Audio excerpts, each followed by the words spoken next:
welcome to the Soap Dish, where we dish about the soaps. Today is Thursday, May 1st, and I'm going to talk about General Hospital.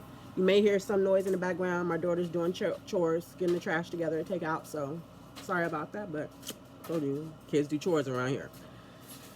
Feeling a little bit better today. I'm so behind on comments again. I was caught up for like a day. It's always something. I don't know if it's better to keep to try to like do them day by day. That was my goal. I like doing that, but then with the new job, it just like it wasn't enough time. So I may just do like a weekly Sunday live, like I did that one time. That was fun too. I don't know. We'll see how it goes. If you guys have an opinion, if you care, comment below and let me know. All right. I'm feeling a little better today, but not great. So, and I watch a show on YouTube again. And I know someone commented that I should watch it on abc.com for free. I wish that I could. I don't know how you watch it on abc.com for free. I think it might have been Ed who commented that. Hook me up. Let me know. Because I know, like, I have the CBS app. I can watch Beyond the Gates on CBS for free. But I also have Paramount Plus for when they don't put it on CBS in a reasonable time. But with ABC, to my knowledge, you have to, like, have it through a service. Unless that's changed. Maybe I need to check it because I haven't checked it lately. That would be awesome. But then I would still have to, because I have Hulu, the reason I watch it on YouTube is because, so I don't have to wait till after 8 p.m. to watch it. I tried that a couple of days, and that's just, it makes, it's like after midnight before I'm able to, like, go to bed. And that's not, I can't do that long term, because I'm an old lady. All right, anyway, we start today. I'm starting 2 minutes in. Posture. With Kai is in the hospital. Trina's there comforting him, reassuring him. Joss is there to support Trina, and so is Emma. Emma's working on her project. Like, immediately as soon as she said she was working on her, whatever it was, I was like, ooh, Joss about to fuck that up. And that's like, that's really messed up of Joss to do that. And I've been going back and forth. Like, I don't want it to be Emma against Joss, because I actually enjoyed that a little bit when they were kids, but they grown up now. It's unnecessary, but I think this puts Joss into like villain territory if she fucks up Emma's work just so she can get this research position. Not even guaranteed that she's going to get the position, just that Emma won't.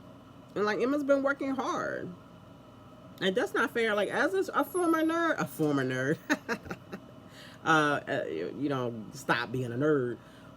As a nerd who has done many group projects that I did by myself, and I know this is not a group project, but my point is, I will hold it against Joss if she sabotages Emma. Because who knows, she doesn't even know her assignment is just to get the position job. She doesn't know why. Like, she doesn't know whether it's right or wrong. And, like, that's one thing I learned, because I've been watching the show a long time. You guys been watching the show a long time. You might remember Anna's, not the rewriting of history with Valentine and all of that, but Anna's real WSB work. When, like, Sean Donnelly was there, when Frisco was there. There's a lot of double agent shit. It's a lot of times they were not the good guys. Joss is probably not working with the good guys. And I think we are going to find out that Brennan, this fake new version of Brennan, not original fine-ass Brennan that we loved, but this Brennan is the one behind everything with Sonny and shit.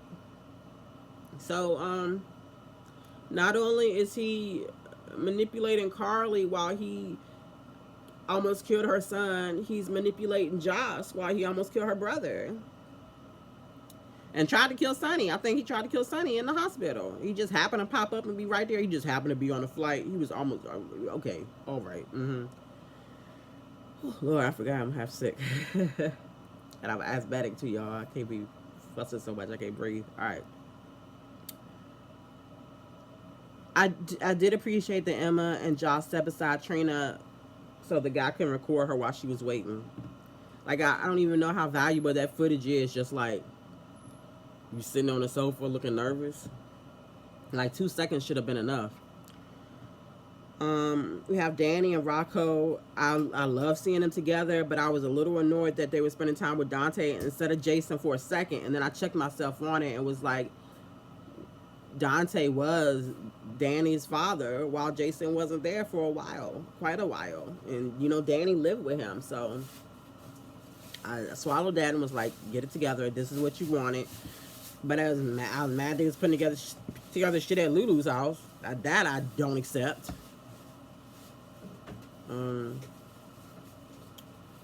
Yuri calls telling Dante that Danny and Rocco left a mess at the boathouse.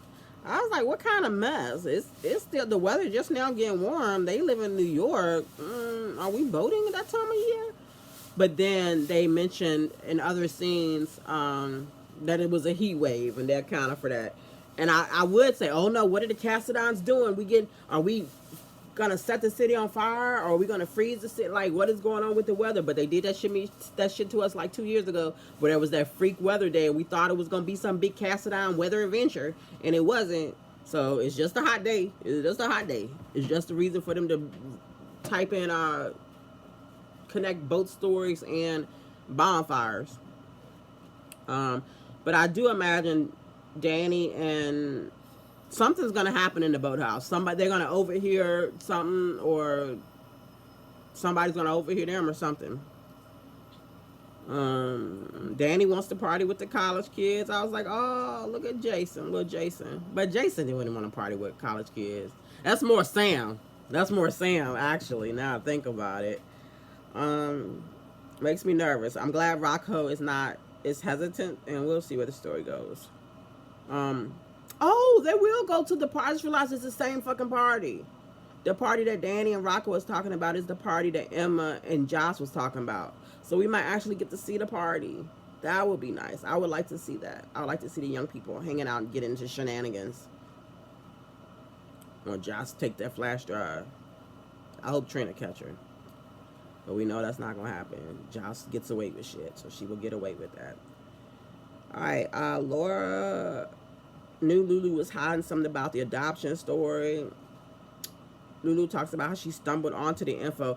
Bitch, how about you broke and entered? You broke and entered your way into having that info. You didn't stumble upon it. You didn't trip and fell into Martin's hotel room and read his papers. You broke and entered in that. She act like she's so innocent, and she's not. Laura's telling her not to play God. And I hate that they are downplayed. When Laura talked about Nicholas and how he came to town and saved Lulu's life, and I hate that they make it seem like it was Laura's decision. Like, even though they rewrote history, I still don't remember that being that way. Like, Laura was very much a victim. The cast, Stavros made her think that Luke was dead.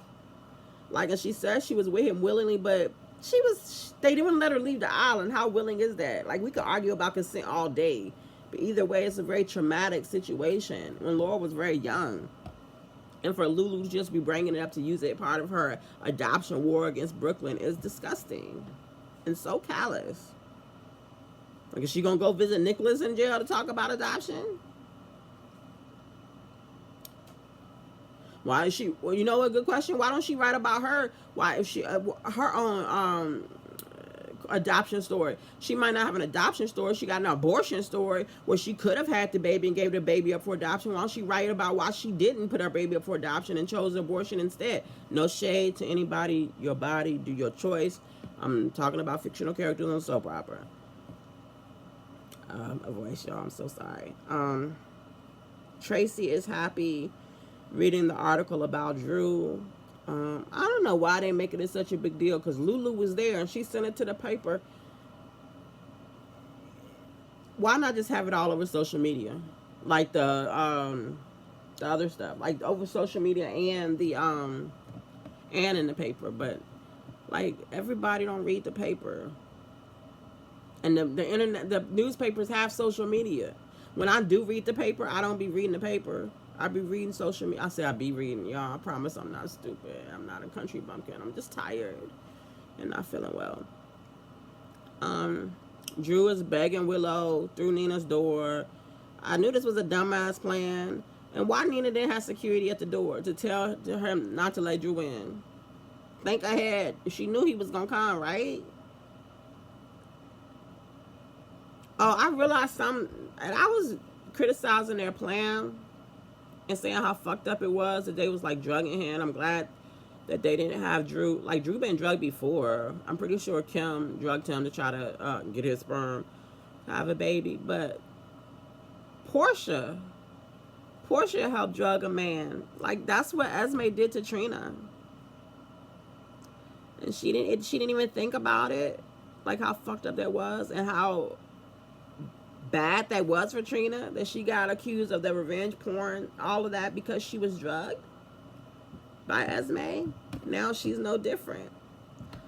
The writers don't like Portia. Oh my God, I might not have a voice tomorrow.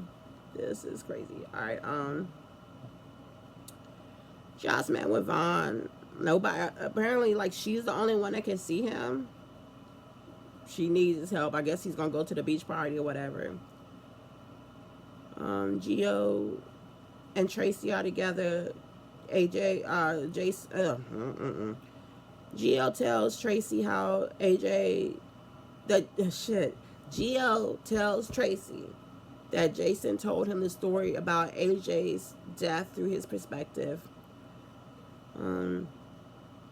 Brooklyn had earlier in the episode, she ain't cussed Tracy out, but she was like, I'm tired of hearing about St. Lulu. Shut the fuck up.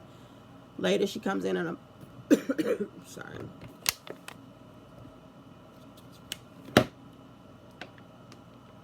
She comes in and apologizes.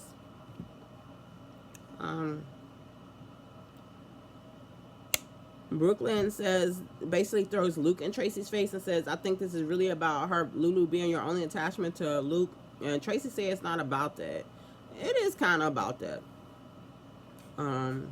Brooklyn tells her the truth, that Lulu's been holding the truth over her head, that she had a baby when she gave it for adoption.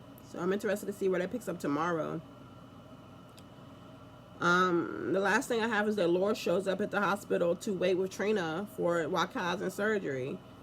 And Laura even says, your father told me about the surgery, thought you might need some support. Why isn't Curtis there? He's her father, right? God forbid Taggart be there. Why isn't Portia work at the fucking hospital? She can't walk through. She got time for the documentary, but not time to be there for her daughter. Stupid writing and neglects the characters. And if the writers don't care, it makes it very hard for us to care. All right, that's all I got for my voice give out. I got to do my Beyond the Gates video after this. Thank you guys so much for your patience with me. I appreciate you. I hope you enjoyed the show today. I had my moments. Live long and prosper.